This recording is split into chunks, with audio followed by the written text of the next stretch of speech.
என்னை இந்த அரியாசனத்தில் ஏற்றி வைத்து அழகு பார்க்க வேண்டும் என்று ஆசைப்பட்ட அனைத்து நல்லுள்ளங்கள் அனைவருக்கும் நன்றியை தெரிவித்துக் கொள்கிறேன். பேசுவதற்கு வார்த்தைகள் வாயில் வரவில்லை. காரணம், பிதாமகன் பாலா அவர்கள்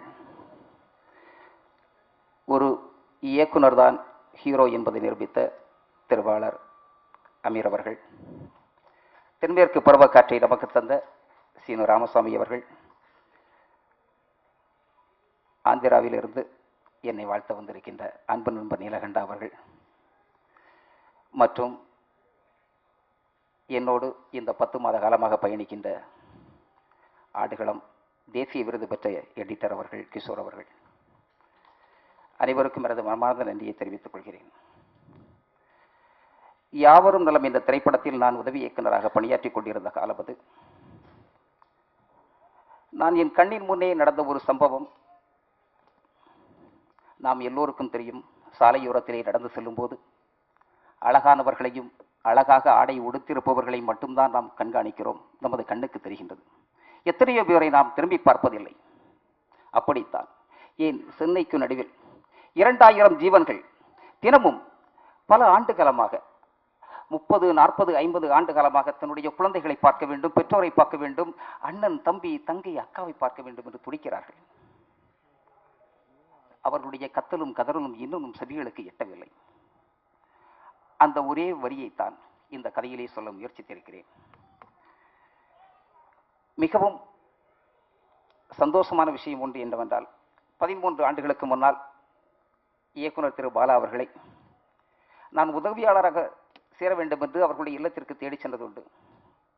தேடி சென்று ஒரு காலகட்டத்தில் அவர்களுக்கு கடிதம் எழுதி அனுப்பி கொண்டிருந்தேன். ஆனால் தேடி சென்று பார்க்க முடியாத சந்தோஷத்தை அந்த கடிதம் எனக்கு கொடுத்தது.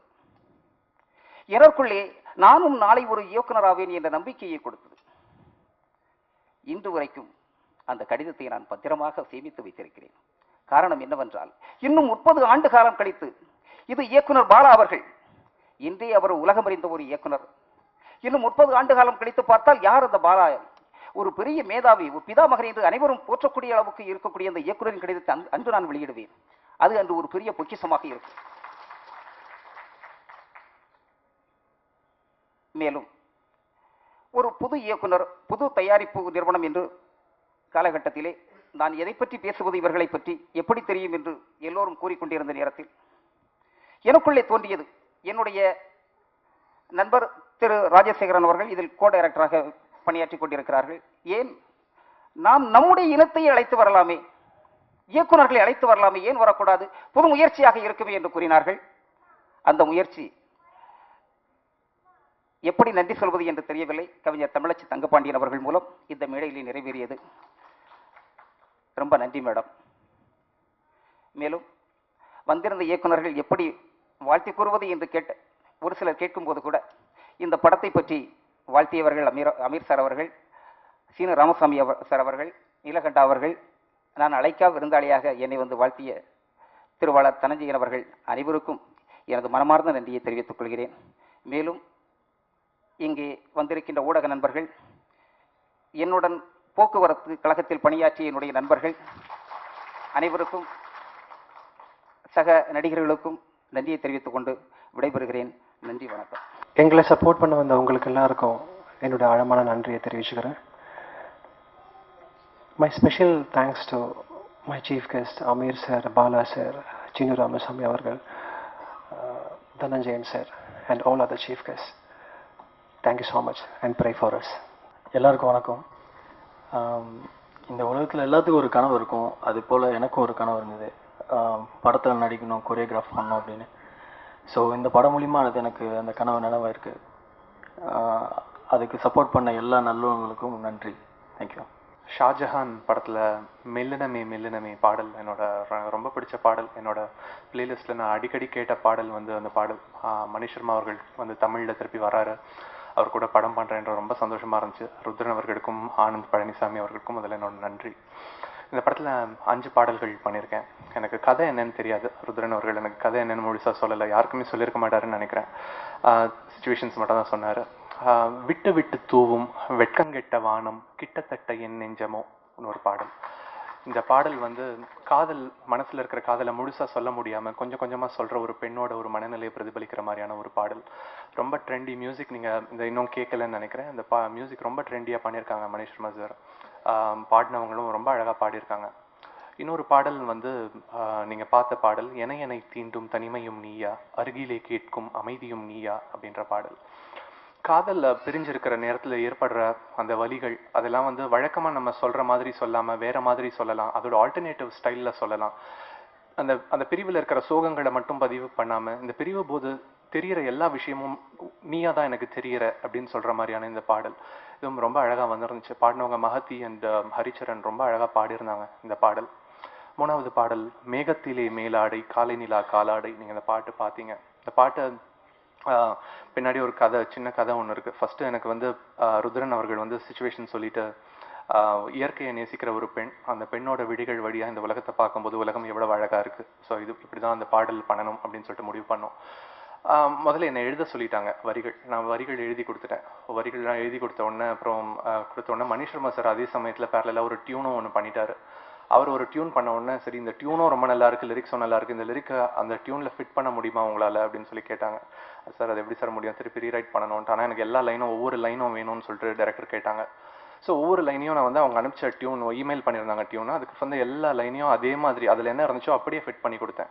ஃபிட் பண்ணி கொடுத்த உடனே, சார் ரொம்ப நல்லா இருக்கு, ஆனால் வந்து டியூனில் எதுவுமே ஃபிட் ஆகலையே அப்படின்னு சொல்லிட்டு சொன்னாங்க. மணிஷ் சர்மா சார் பார்த்துட்டு எனக்கு புரியல என்ன சார்னு அப்புறம் பார்த்தா, அப்புறம் மணிஷ் சர்மா சார் ஆஃபீஸ்ல இருந்து இமெயில் பண்ணவங்க தப்பான டியூன் அனுப்பிச்சிட்டாங்க. ஸோ இப்போ திருப்பி அடுத்த டியூன் ஒன்று அனுப்பிச்சாங்க. ஸோ மூணாவது டியூன் தான் இப்போ நீங்கள் கேட்ட டியூன். மூணாவதுக்கும் அதே வரிகள், ஃபர்ஸ்ட் எழுதின அதே வரிகள், ரெண்டாவது எழுதின அதே வரிகள், ஆனால் திருப்பி கொஞ்சம் கொஞ்சம் ட்வீக் பண்ணி டியூனுக்குள்ள ஃபிட் பண்ணி பண்ணது. ஸோ இந்த பாட்டு வந்து எனக்கு ரொம்ப பிடிச்ச பாட்டு. பூ ஒன்று திறக்கும் போது இமை தட்டி சிரிப்பேனே, ஈ மீது பூ உதிர்ந்தாலோ இரண்டுக்கும் அழுவேனே அப்படின்ற மாதிரி அந்த இயற்கையை எவ்வளவு அந்த பெண் வந்து நேசிக்கிறான்ற மாதிரியான ஒரு வரிகள். அதுல ரெண்டாவது சரணம் வந்து கம்யூனிகேஷன் நெட்வொர்க் கூட இயற்கையை வந்து பேரலல் பண்ணிட்டு பண்ற மாதிரியான ஒரு வரிகள் ஃபுல்லா வரும். வானோடு மழை வரக்கூடும், மின்னல் போடும் மின்னஞ்சல், புயல் ஒன்றின் தொலைநகலாகும் இன்று வீசும் மென்தென்றல், தூரலே குறுஞ்செய்தியாகும் வானவில் பின் அணியில் தோன்றும், அழைக்கிறாள் புது ரகசியம் சொல்ல அருவிகள் அழைப்பொலியாகும், பேச காசேதும் இல்லை யாரும் ஏன் பேசவில்லை, ஊடகம் எங்கும் விளம்பரம் உனக்கில்லை, பூமி பூமி இது வேறு என் விடியால் அதை நீ பாரு அப்படின்ற மாதிரியான அந்த வரிகள் போகும். ரொம்ப பிடிச்சி எழுதின அந்த வரிகள். ஸோ அந்த ஒரு மின்னல் தான் வந்து மின்னஞ்சல் மழைக்கு, இன்னைக்கு வீசுற தென்றல் நாளைக்கு வரப்போற புயலுக்கான ஒரு தொலைநகல், ஒரு ஃபேக்ஸ், தூரல் வந்து குறுஞ்செய்தி எஸ்எம்எஸ். ஸோ இது மாதிரி ஒவ்வொரு விஷயமும் அதில் வந்து வானவில் வந்து பேக்ரவுண்ட் இமேஜ், அருவிகளோட ஓசை தான் ரிங்டோன். ஸோ இது மாதிரி ஒவ்வொன்றையும் கம்பேர் பண்ணி பண்ணது வந்து ரொம்ப பியூட்டிஃபுல்லாக இருந்துச்சு. இந்த பாட்டு வந்து 3 வாட்டி எழுதினேன், ஆனால் ஒரு வாட்டிக்கு தான் எனக்கு பணம் கொடுத்தாங்க. ஆனால் வந்து பாட்டோட விஷுவல்ஸ் பார்த்தப்போ ஒரு 10 பாட்டு கொடுக்க வேண்டிய சந்தோஷத்தை இந்த ஒரு பாட்டு கொடுத்துச்சு. ரொம்ப சந்தோஷமா இருக்கு.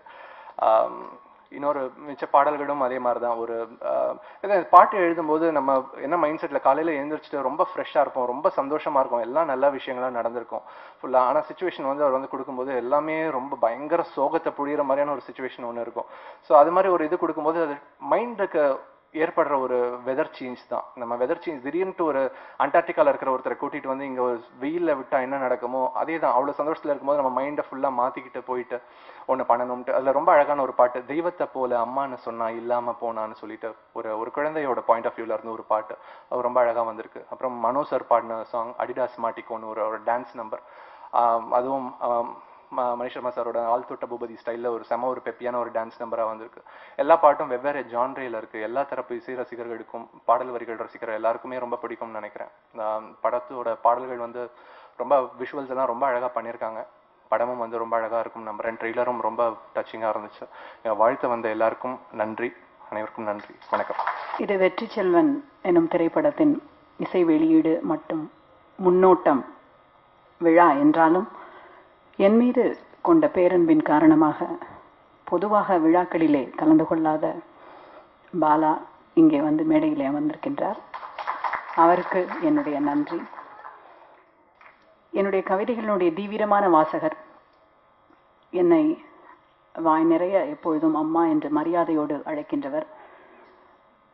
நான் மிக மிக விரும்பி பார்த்த, வெகு காலத்திற்கு பின்பாக அழுத தென்மேற்கு பருவக்காற்று என்கின்ற அருமையான திரைப்படத்தை எடுத்தவர் என்னுடைய பிரியத்துக்குரிய நண்பர் சீனு ராமசாமி அவர்களுக்கும், என்னுடைய வேண்டுகோளிற்காக இங்கே வந்திருக்கின்ற பிரியத்திற்குரிய முக்கியமான படைப்பாளி அமீருக்கும், இந்த திரைப்பட குழுமத்தை சார்ந்த மேடையில் அமர்ந்திருக்கின்ற அஜ்மல், மனோ, குறிப்பாக இளம் பாடலாசிரியர் கார்கி, ப்ரொடியூசர் தனஞ்சயன், இன்னும் யாரேனும் நான் விட்டிருந்தால் kindly excuse me, Kishore and editor, எல்லோருக்கும் பார்வையாளர்கள் உங்களோட சேர்த்து என்னுடைய வணக்கம். பொதுவாக தமிழ் திரைப்படங்கள் இசை வெளியீடு முன்னோட்டம் என்பது ஒரு சடங்கு நிகழ்வாக அமைந்து விடுவது உண்டு. இன்றைக்கு அது அப்படிப்பட்ட சடங்கான ஒரு நிகழ்ச்சி இல்லை என்று நான் நினைக்கின்றேன். ஏனென்றால் மிக முக்கியமான தமிழ் திரைப்பட துறையை ஒரு புதிய போக்கிலே திசை திருப்பிய இயக்குநர்கள் மேடையில் அமர்ந்திருக்கின்றார்கள். அவர்களுடைய வாழ்த்தோடு இந்த குறுந்தகடு வெளியீடு நிகழ்ச்சி நடைபெறுவது என்பது வெறும் சடங்கு மட்டுமல்ல, ஒரு ஆரோக்கியமான மனமகிழ்ச்சிக்குரிய கணம் என்று நான் நினைக்கின்றேன். திரைப்படத்தை தயாரித்த என்னுடைய குடும்ப நண்பருக்கும் இயக்கிய ருத்ரனுக்கும் என்னுடைய பாராட்டுக்கள். என்னிடம் வந்து சொன்ன பொழுது மனநலம் குன்றியவர்களை ஒரு பின்புலமாக வைத்து கதை பண்ணியிருக்கிறேன் என்று சொன்னார். உங்களுக்கு எல்லோருக்குமே தெரியும், நாம் அனைவருமே மனநலம் குன்றியவர்கள் தான். The ratio may be different. மிக அழகாக ஆழமாக பாலா அவருடைய படம் ஒன்றிலே அதனை பயணித்து வெளிப்படுத்தி இருப்பார். ஒரு திரைப்படம் எனக்கு இந்த காலகட்டத்தில் நினைவிற்கு வந்தது. அந்த திரைப்படத்தினுடைய பெயர் I just came to make a phone call என்னும் ஆங்கில திரைப்படம். ஒரு பெண் தனியாக காரோட்டி செல்கின்ற வேளையிலே அவளுடைய கார் பழுதுபட்டு ஒரு மனநல விடுதியின் அருகாக நிற்க நேர்கின்றது. காரிலிருந்து இறங்கி அருகிலே இருக்கின்ற பப்ளிக் டெலிஃபோன் பூத்திலே போய் தன்னுடைய கணவருக்கு அல்லது உறவினருக்கு தொலைபேசி செய்து, இந்த மாதிரி என்னுடைய கார் பழுதாகி விட்டதால் நான் வழியிலே நிற்கிறேன் என்று சொல்வதற்காக அவர் அந்த டெலிஃபோன் பூத்திற்குள் செல்வார். அப்பொழுது அந்த மனநல காப்பத்திலிருந்து ஒரு 20-30 கைதிகள் தப்பி ஓடி வருவார்கள். அவர்களை பிடிப்பதற்காக அந்த காவலர்கள் துரத்தி வர இந்த டெலிஃபோன் பூத்திற்குள் 2-3 கைதிகள் உள்ளே வந்து விடுவார்கள். கைதிகள் அனைவருமே தப்புவதற்காக வெவ்வேறு உடைகளிலே இருப்பார்கள். தவறுதலாக இந்த பெண்மணியையும் சேர்த்து மனநல மருத்துவமனைக்கு கொண்டு சென்று விடுவார்கள். அவள் அந்த படத்தினுடைய ஆரம்பத்திலிருந்து கடைசி வரையும் அனைவரிடமும் சொல்கின்ற வார்த்தை, I just came there to make a phone call. நான் ஒரு தொலைபேசி செய்வதற்காகத்தான் அங்கே வந்தேன் என்று அவள் சொல்வதை யாருமே காது கொடுத்து கேட்க மாட்டார்கள். கடைசி வரை இந்த திரைப்படம் அந்த ஒரு வசனத்தை அந்த சொல்கின்ற கதாபாத்திரத்தோடு செல்லும். அப்படியாகப்பட்ட ஒரு வித்தியாசமான சிந்தனையோடு ருத்ரன் இந்த படத்தை எடுத்திருப்பார் என்று நான் நினைக்கின்றேன்.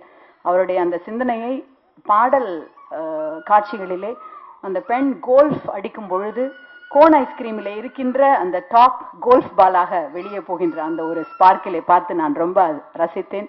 பாராட்டுகள் ருத்ரன். கார்கியோடைய பாடல் வரிகளும் அப்படித்தான். அந்த பெண் இயற்கையை ரசித்து பாடுகின்ற பாடல் வரிகளிலே எல்லாத்தையும் வர்ணித்து விட்டு ஊல் அல்லல்லா என்று பாடுகின்ற உள்ளம் மட்டுமே நான் அணிந்திருக்கின்ற உள்ளாடை என்று மிக புதுமையாகவும் துணிச்சலாகவும் ரசனையோடும் எழுதியிருக்கின்றீர்கள். வாழ்த்துக்கள் உங்களுக்கு. மணி சர்மாவினுடைய இசையிலே 2 பாடல்களும் மிக மிக ரசிப்பவையாக இருந்தன. இந்த குழுவில் பணியாற்றிய அனைவருக்கும் என்னுடைய வாழ்த்துக்களும் பாராட்டுகளும். மிக முக்கியமாக என்னுடைய அழைப்பை ஏற்று இந்த விழாவை சிறப்பித்த என்னுடைய பிரியத்துக்குரிய இயக்குநர்களுக்கு நன்றி. ருத்ரன் இது போல இன்னும் பல திரைப்படங்களை தனக்கே உரிய தெளிவான தான் நம்புகின்ற விஷயங்களை முன்வைத்து இயக்க வேண்டும் என்று வாழ்த்தி விடைபெறுகின்றேன். நன்றி, வணக்கம்.